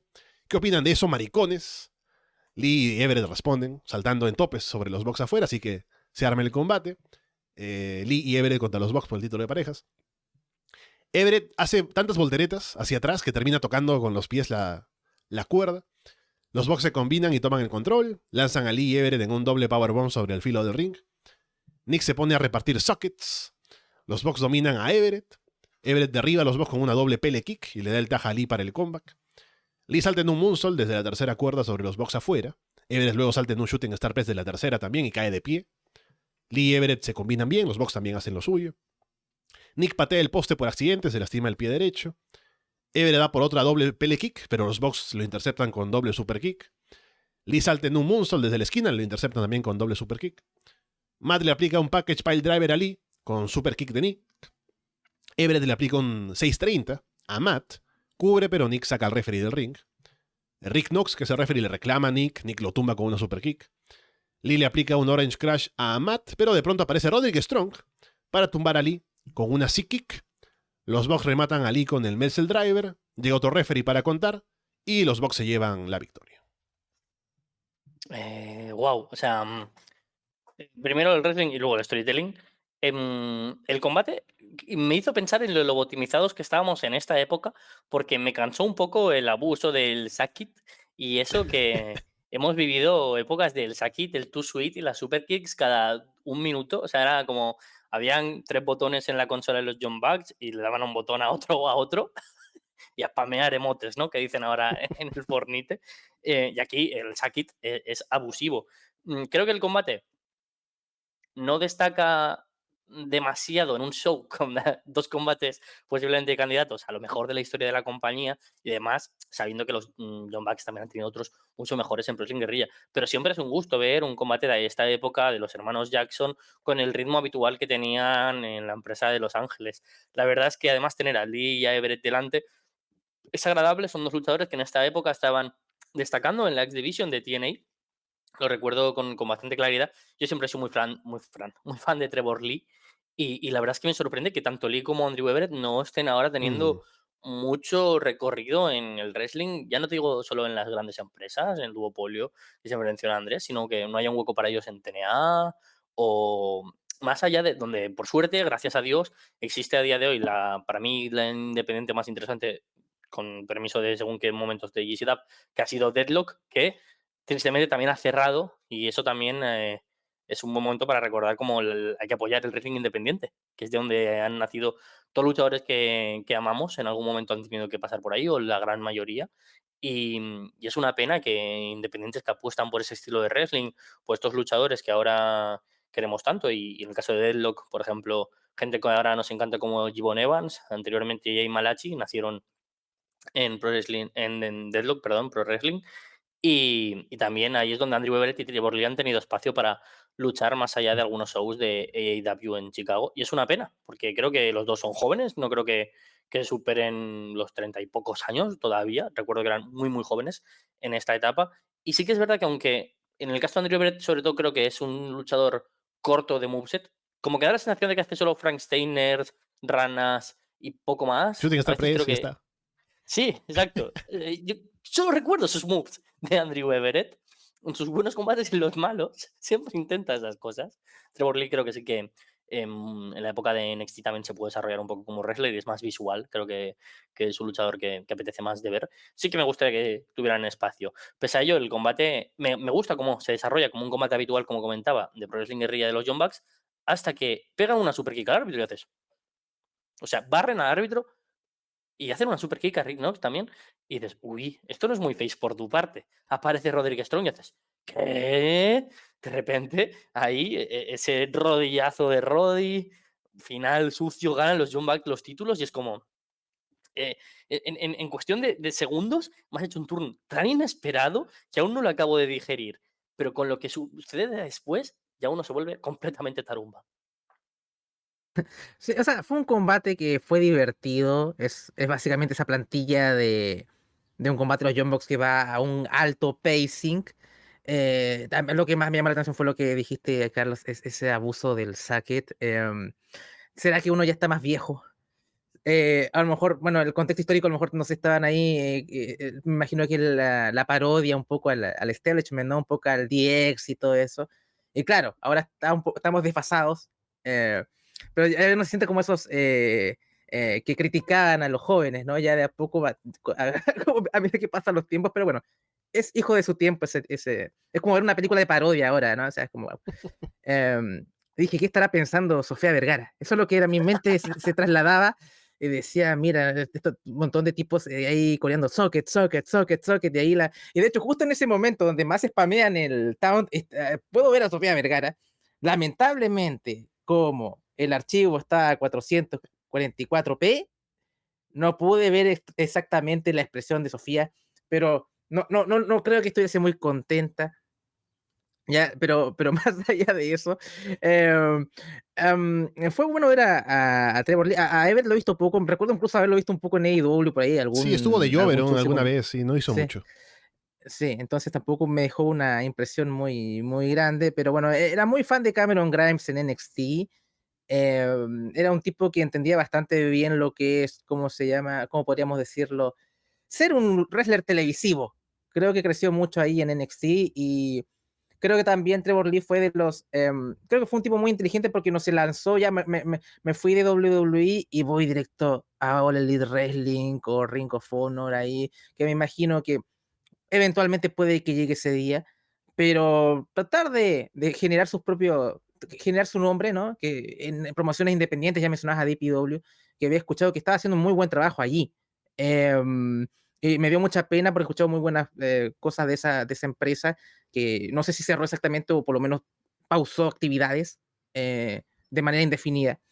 Y creo que era un espacio donde él brillaba bastante y bueno, a lo mejor quizá ya ganándose un nombre afuera y tal vez ahí volver, no sé si a WWE, el HTNA, pero por lo menos quizá, mira, lo vemos ahí en AEW después en un futuro cercano, es aún muy joven, ¿no? Está ahí, generación de Speedball, ¿no? Está como en sus 30, ahí rayando la mitad quizá de sus 30, quizá un poco menos.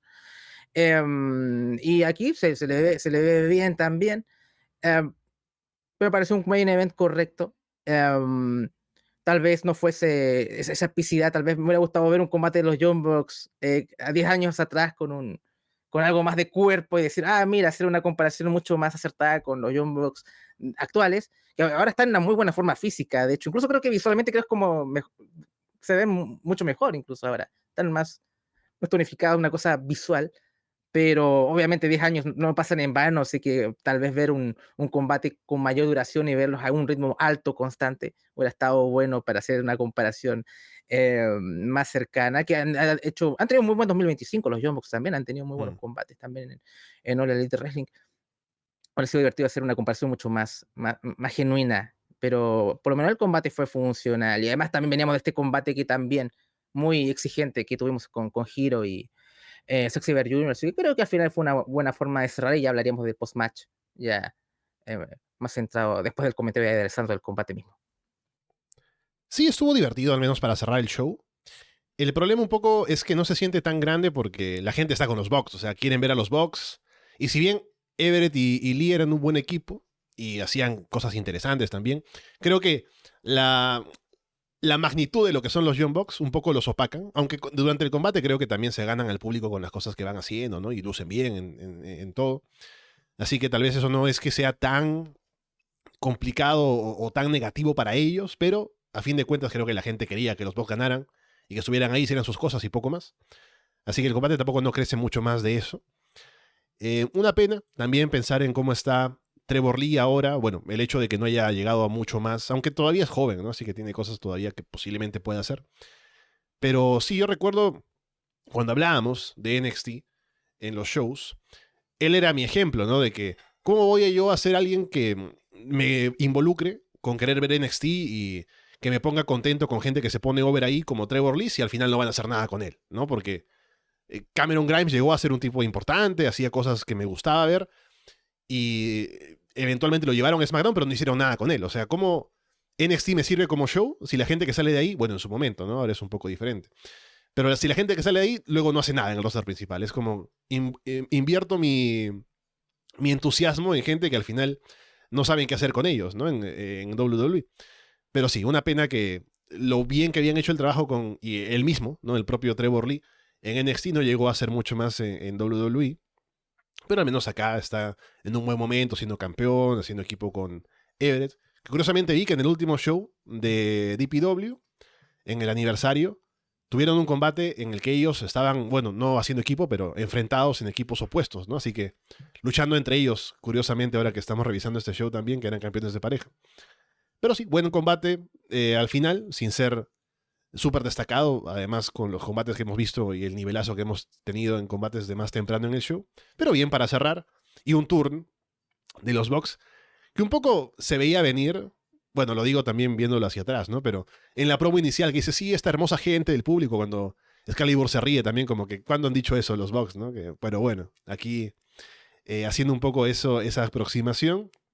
Y también esto del socket. Estaban en un momento en el que ya, bueno, se habían reducido a hacer el socket principalmente, ¿no? Pero recuerdo que cuando salieron de TNA en su momento, su gimmick era como que les decían, sí, que son la copia de los Hardy Boys y que no tiene nada original, que el super kick, qué sé yo. Era como ir al extremo de eso, ¿no? Hacemos super kicks todo el tiempo y copiamos los stunts de todo el mundo, ¿no? De Macho Man, de Jeff Jarrett, de Ric Flair, no importa, del NWO, de DX. Y se terminó luego eso acoplando al Bullet Club y era Too Sweet y Socket, ¿no? Principalmente lo que eran los Young Bucks. Bueno, luego del combate, Roddy celebra con los Bucks. Candice LeRae y Joey Ryan aparecen para atacarlos, pero los detienen. Los Bucks matan a Candice con un doble super kick. Johnny Gargano viene a salvar a Candice, pero lo tumban también. Rick Knox regresa, armado con una silla, para golpear a los Bucks. Roddy tumba a Knox con una sick kick. Luego lo lanza prácticamente de cabeza a la lona. Roddy arma una cama de sillas y prepara el End of Hardic a Knox. Pero de pronto se apagan las luces. Y Super Dragon aparece en el ring. Super Dragon, en lugar de ayudar a Knox, lo agarra y le aplica el Psycho Driver sobre las sillas. Y revela que tiene una camiseta del Mount Rushmore 2.0.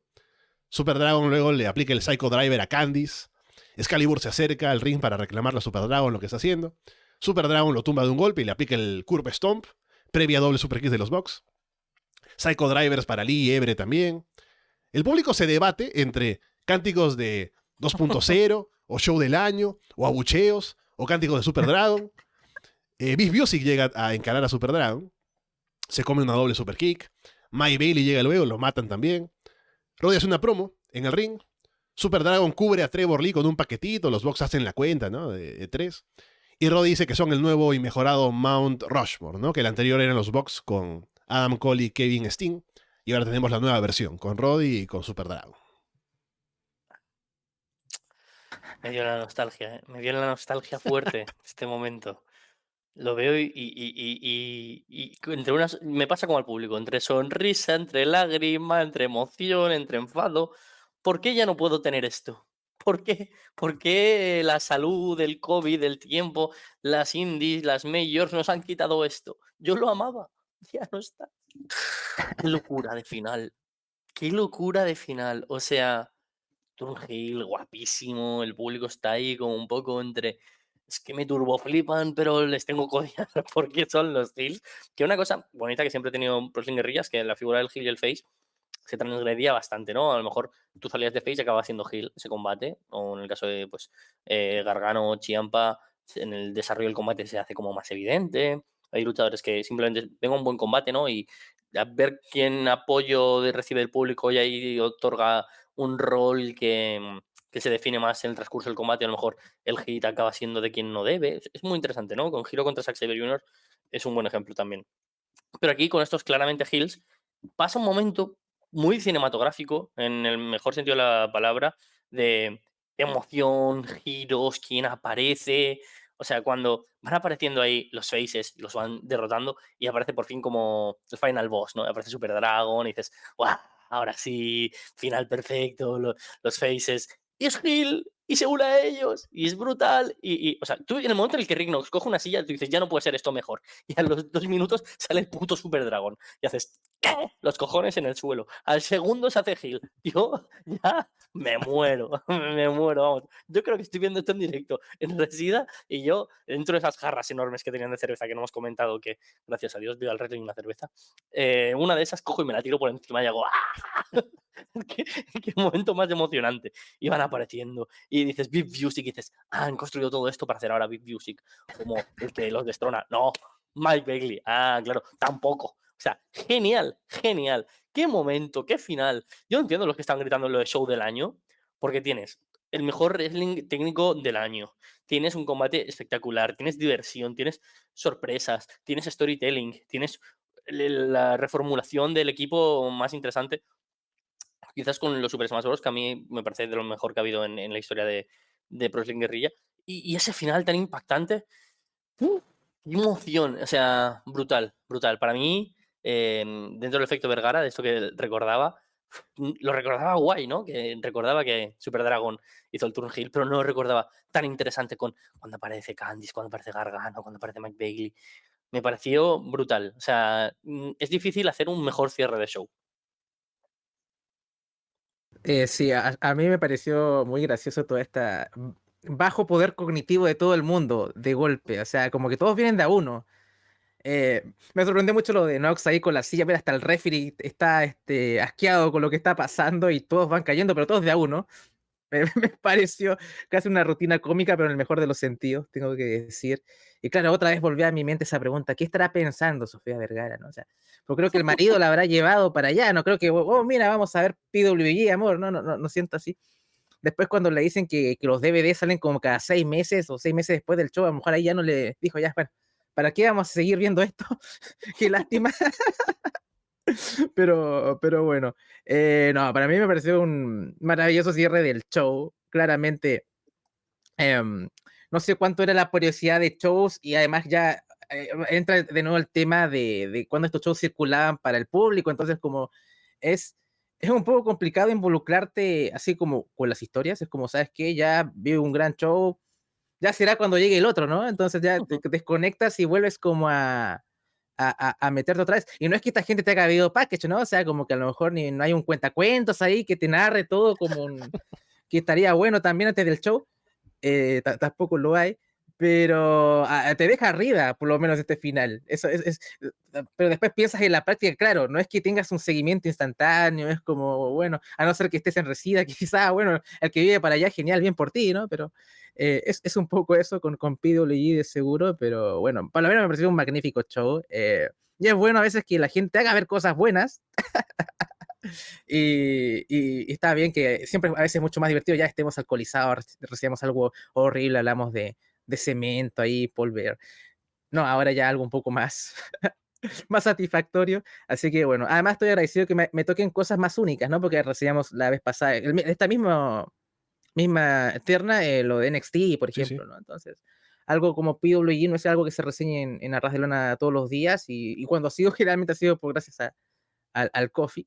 Así que, bueno, muy agradecido por ser parte de esta terna y reseñar este show, que fue muy bueno. Este es mi primer día de vacaciones, así que tuve una mañana muy agradable viendo wrestling en 444p. Sí, me encanta este final porque es como el absurdo al extremo, ¿no? Es como que ya hicieron el tour en los box con Roderick Strong y sale Super Dragon, ¿no? Que nunca aparece, o sea, sale ahí muy de vez en cuando, había pasado como 2 años desde que salió Super Dragon, y por algún motivo hace el tour, ¿no? Se une a ellos y encima aplica el Psycho Driver, que es el movimiento como que más brutal se ve de todo el wrestling, y sobre las sillas, ¿no? A Mike Knox, a Candice LeRae, a todo el mundo que va entrando. Es una locura. Y lo que más recordaba de todo esto, de todo este segmento final, es a Ethan Page en comentarios. Porque Ethan Page es genial cuando dice, esta gente de mierda que Corea, show del año, no les importa nada, está muriendo gente en el ring, ¿no? Y es maravilloso. Es un añadido también que me encanta, de Ethan Page en comentarios. Pero sí, es genial. Excalibur ahí va a morir también. Al final, este Mount Rushmore 2 no duró mucho tiempo. Bueno, al menos recuerdo que no hizo tantas cosas porque Super Dragon luchó como 2 veces más y ya. Luego de formar este grupo. Pero al menos este momento sí es muy memorable, así que con eso estaba segurísimo de que ese show lo había visto, porque recordaba esto muy bien. Así que bueno, cierra un show que termina siendo bastante redondo, entre buen wrestling, entre cosas divertidas, y también con una historia luego que te lleva a querer ver lo que vendrá después, ¿no? Con los Box campeones, y ahora son Hills junto con Roderick Strong, y Super Dragon está ahí por algún motivo, así que termina como cerrando bien para que la gente se termine de enganchar y quiera ver lo siguiente que hará PWG. Bien, ahí está entonces el cierre de lo que fue este Mystery Vortex 3. Agradecemos nuevamente a Rin por hacernos la recomendación de ver este show y cerramos de buena manera el 2025, ya a un par de días de que sea el año nuevo, así que un saludo también nos sirve ahora para poder extender a la Arras de Lona Universe por escucharnos, por acompañarnos y que pasen un bonito fin de año y nos veremos nuevamente en 2026, por supuesto. Veremos de qué manera. Tenemos a Andrés, que hacemos Florida Vice. Sé que el primero del año a lo mejor no estaremos con Andrés, pero llegarán los demás ya para poder continuar esa revisión de AEW post War's End, de inicio de año nuevo. Vienen cosas interesantes también. Y con Carlos, pues veremos cuándo se presenta la oportunidad de hacer alguna cosita, pero seguramente vendrá tarde o temprano, así que estaremos viéndonos. Así que bueno, en primer lugar, Carlos, gracias por estar acá, que luego del especial navideño había que hacer uno para compensar entre lo horrible y lo bueno. Aquí estamos para hablar de PWG y la pasamos bien. Sí, la verdad es que como tampoco recuerdo mucho de lo que dije, pero sé que alguna cosa polémica, por suerte Tinguili siempre apoya, ¿eh? Tinguili siempre es un tío que puedo soltar la mayor barra basada que él va a estar ahí, o sea, siempre en el Tinguili Club, como lo hemos ido siempre en Arras de Lona. Es increíble otro año aquí con vosotros, con los oyentes, que siempre es un gusto todo el apoyo que recibimos la parte de aquí, de Arras de Lona, el equipo de todos los oyentes que llevan tantos años siguiéndonos, apoyándonos, compartiendo momentos en el wrestling con nosotros.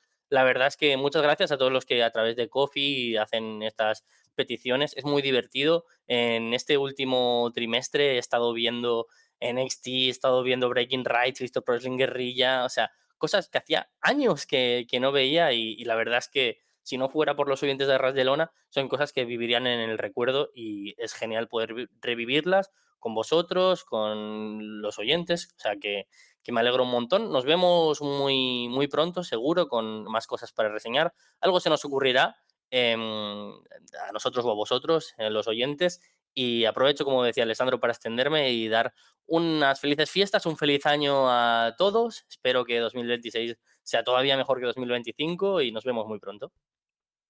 Y bueno, Andrés, estaremos ya próximamente de vuelta al presente, hablando de AEW otra vez, pero por el momento, bueno, tienes tus vacaciones, así que va disfrutando ahora el tiempo libre y ya estaremos hablando dentro de poco cuando se dé el caso.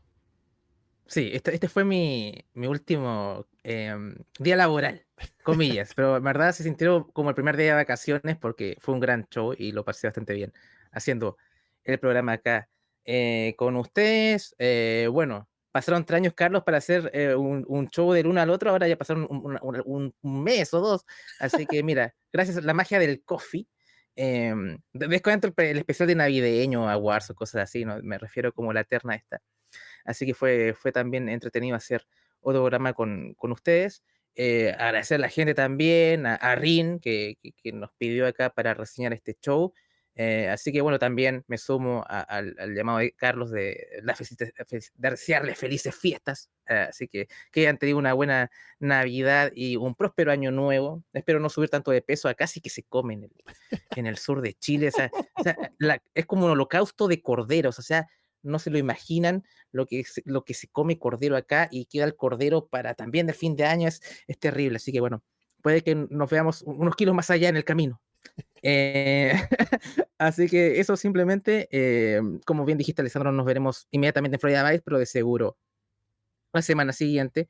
Y bueno, estoy muy expectante con Wrestle Kingdom, un Tokyo Dome Mm. totalmente vendido, así que bueno, ahí esperar también la reseña con Gin. No sé si eso va a inaugurar el año en Arras de Lona, Sí, pero sí, porque bueno, arranca. añadir esta semana no ¿Mm? hay, no hay Monday Night. He hablado con Walter, ya será la siguiente, pero sí, parece que arrancamos con Wrestle Kingdom.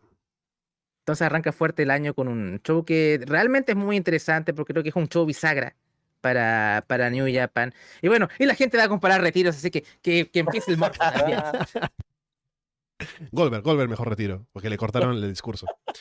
Bien, con todo eso dicho, por ahora los dejamos de parte de Carlos Ryder, Andrés Bahamonde y Alessandro Leonardo. Muchas gracias y esperamos verlos pronto.